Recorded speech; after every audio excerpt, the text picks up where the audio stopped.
Hi guys, ഇന്നത്തെ video എന്ന് പറയുമ്പം ഞാൻ +1 കയറിയ സമയത്ത് എനിക്ക് ഈ കാര്യങ്ങൾ ആരെങ്കിലും പറഞ്ഞു തന്നിരുന്നെങ്കിൽ എന്ന് തോന്നിയിട്ടുള്ള കുറച്ച് സംഭവങ്ങൾ, കുറച്ച് പോയിൻറ്റ്സാണ് ഇത്.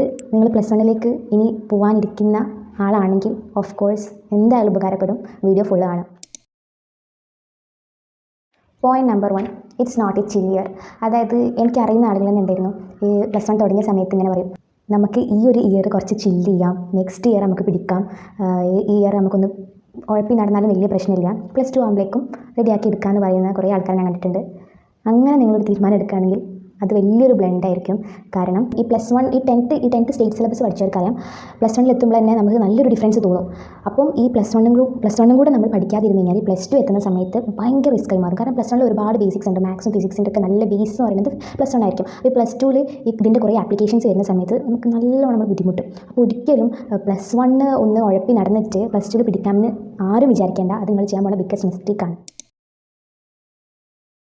പോയിൻറ്റ് നമ്പർ 2, നമ്മളിപ്പം ക്ലാസ്സിലിരിക്കുന്ന സമയത്ത് ഒരു ചാപ്റ്റർ തുടങ്ങുകയാണ്. അപ്പോൾ ഈ ഫസ്റ്റ് നമുക്ക് ഈ ക്ലാസ്സിലിരിക്കുമ്പോൾ തന്നെ ഈ ക്ലാസ് കഴിയുമ്പം ഈ ഒരു ചാപ്റ്റർ മൊത്തത്തിൽ മനസ്സിലായിക്കൊള്ളണം എന്ന് ഒരു നിർബന്ധമില്ല. കാരണം പുതിയ +1 എന്നൊക്കെ പറയുമ്പോൾ കുറച്ചും കൂടെ വാസ്റ്റ് ആയിട്ടുള്ള ഒരു സംഭവമാണ്, സയൻസൊക്കെ പ്രത്യേകിച്ച്. അപ്പം നമുക്കൊരു കാര്യം ഈ ക്ലാസ്സിൽ നിന്ന് മനസ്സിലായിട്ടില്ലെങ്കിൽ നമ്മളത് അങ്ങനെ വെച്ചുകൊണ്ടിരിക്കരുത്. ഇപ്പോൾ നമുക്ക് ഒരുപാട് എന്താ പറയുക റിസോഴ്സസ് ഉണ്ട്. ഒരു കാര്യം മനസ്സിലായില്ലെങ്കിൽ മനസ്സിലാക്കിയെടുക്കാൻ ഒന്നെങ്കിൽ നമുക്ക് ടീച്ചേഴ്സിനോട് ചോദിക്കാം, അല്ലെങ്കിൽ ഫ്രണ്ട്സിനോട് ചോദിക്കാം. ഒന്നും അല്ലെങ്കിൽ നമ്മുടെ കയ്യിൽ ഫോണുണ്ട്. ഈ ഫോണിൽ നമുക്ക് ഇനിയൊന്നും അറിയാത്തതായിട്ടൊന്നുമില്ല. ഈ നമ്മൾ എന്ത് കാര്യം നമുക്ക് അറിയാൻ തോന്നിക്കഴിഞ്ഞാലും ജസ്റ്റ് ഒന്ന് ChatGPT ഉണ്ട്, ഗൂഗിളുണ്ട്.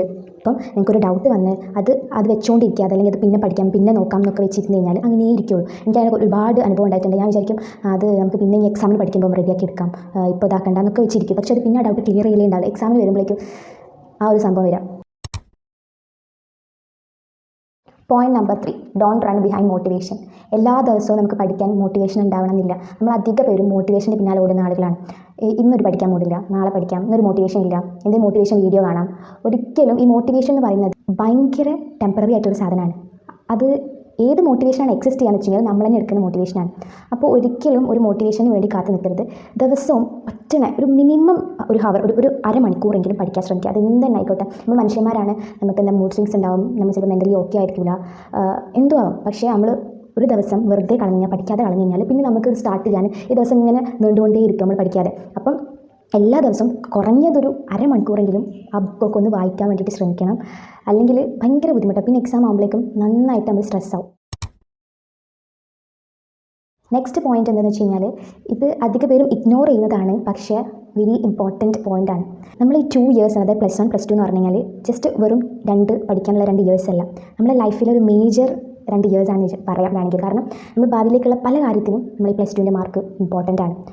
അപ്പോൾ അതിൽ നമ്മൾ ഫ്രണ്ട്സിനെ സെലക്ട് ചെയ്യുമ്പം, ഫ്രണ്ട്സ് സർക്കിളിനെ സെലക്ട് ചെയ്യുമ്പം ഭയങ്കരമായിട്ട് ശ്രദ്ധിക്കണം. കാരണം നമ്മൾ ഫ്രണ്ട്സ് സീരിയസ് അല്ലെങ്കിൽ നമ്മൾ ഒരിക്കലും സീരിയസ് ആവില്ല പഠിത്തത്തിൻ്റെ കാര്യത്തിൽ. അവർ ഉഴപ്പുന്നതിനനുസരിച്ച് നമ്മളും ഉഴപ്പാൻ വേണ്ടിയിട്ട് ശ്രമിക്കും. സോ എപ്പോഴും നമ്മൾ ഫ്രണ്ട്സ് സർക്കിൾ സെലക്ട് ചെയ്യുന്ന സമയത്ത് വൈസായിട്ട് സെലക്ട് ചെയ്യാൻ ശ്രമിക്കുക.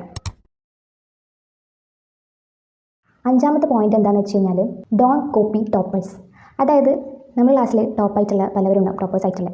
അപ്പോൾ നമ്മൾ അവരോട് ചോദിക്കുമ്പോൾ എങ്ങനെയാണ് പഠിക്കുന്നത്, എന്താ ചെയ്യുന്നത്, അവർ പഠിക്കുന്ന രീതി പറഞ്ഞുതരും.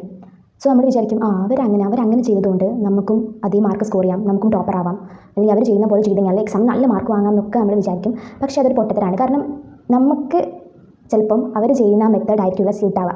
അവരുടേതായിട്ട് മെത്തേഡ്, അത് അവർക്ക് എന്താ പറയുക ചെയ്യാൻ പറ്റുന്നൊരു മെത്തേഡാണത്. പക്ഷേ നമ്മളെ കാര്യം വരുമ്പം നമുക്ക് ചെയ്ത് നോക്കിയിട്ട് പറ്റുന്ന ഒരു മെത്തേഡാണ് നമ്മൾ ചൂസ് ചെയ്യേണ്ടത്. ഒരിക്കലും മറ്റുള്ളവർ അങ്ങനെ ചെയ്യുന്നു വെച്ചിട്ട് നമ്മളും അതേ പാത്ത് ഫോളോ ചെയ്യാൻ നിൽക്കരുത്. നമുക്ക് ഏത് രീതിയിലാണോ പഠിക്കാൻ പറ്റുന്നത് ആ രീതിയിൽ ഫോളോ ചെയ്ത് പഠിക്കുക. ലാസ്റ്റ് ആൻഡ് ഇമ്പോർട്ടൻറ്റ് പോയിൻറ്റ്, സമയം. എല്ലാവർക്കും അറിയുന്ന പോലെ സമയം അത്രയും ഫാസ്റ്റായിട്ട് റൺ ചെയ്യും. എനിക്കിപ്പോഴും ഓർമ്മയുണ്ട്, +1 തുടങ്ങിയത് ഓർമ്മയുണ്ട്, അതുപോലെ തന്നെ ഈ +1 അവസാനിച്ചത്, അതായത് ആനുവൽ എക്സാം എത്തിയപ്പോൾ ഞാൻ ശരിക്കും വിചാരിച്ചത് എത്ര പെട്ടെന്നാണ് കഴിഞ്ഞു പോയത്. കാരണം നമ്മളൊന്ന് പഠിക്കാനിരിക്കുമ്പോഴേക്കും ആനുവൽ എക്സാം ആവും. അപ്പോൾ ഈ കാര്യങ്ങളൊക്കെ ഇങ്ങനെ ബാക്ക്ലോഗ്സ് വെച്ചിട്ട്, അല്ലെങ്കിൽ പിന്നെ പഠിക്കാം പിന്നെ ചെയ്യാമെന്ന് വെച്ച് ഇരുന്ന് കഴിഞ്ഞാൽ എക്സാം അങ്ങോട്ട് എത്തും, നമ്മൾ നട്ടം തിരിയേണ്ടി വരും അവസാനം. അപ്പോൾ എപ്പോഴും കൺസിസ്റ്റൻ്റ് ആയിട്ട് പഠിക്കാൻ ശ്രമിക്കുക. അപ്പോൾ ആ ടൈം ഒരിക്കലും നമ്മൾ കാത്തു നിൽക്കില്ല. അപ്പോൾ മാക്സിമം കിട്ടുന്ന സമയത്ത് മാക്സിമം യൂട്ടിലൈസ് ചെയ്യാൻ ശ്രമിക്കുക. ഇനി +1 പോകുന്ന കുട്ടികൾക്ക് എന്തായാലും ഈ പോയിൻറ്റ്സ് ഉപകാരപ്പെടും.